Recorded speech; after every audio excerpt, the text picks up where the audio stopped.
This is one of my favorite band series to help strengthen the rotator cuff. So it's going to be 3 different moves, and I'm going to show you from the side and then I'll show you from the front view too. So you're just going to grab a band and put it at about shoulder height against a post or a tree.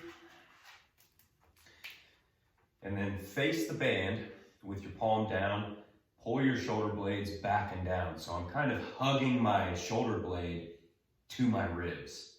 And from there, I'm gonna pull back in a straight line. So my elbow's in line with my shoulder, or maybe a little lower if it needs to be. So I'm gonna pull, squeeze my shoulder blade in, and return. That's the first movement.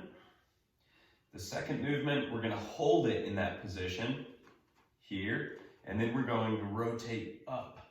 So we're still trying to keep our shoulder blade flat against our rib cage, and then using our rotator cuff muscles to pull up and then stabilize. So I'm not just pulling with my arm. I'm actually not trying to pull with my arm at all, other than keeping my wrist neutral. I'm trying to keep my whole shoulder engaged here.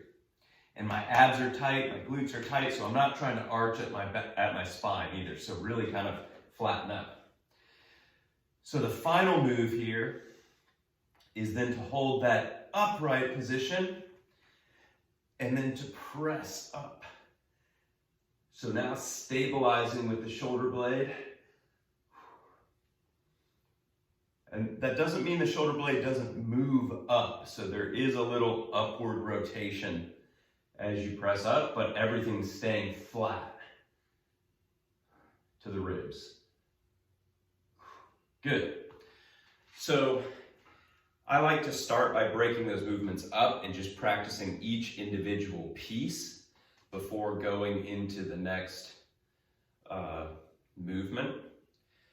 But then eventually you can also combine them all into just kind of like a big series where you're going back, up, press, and then reverse the movement here.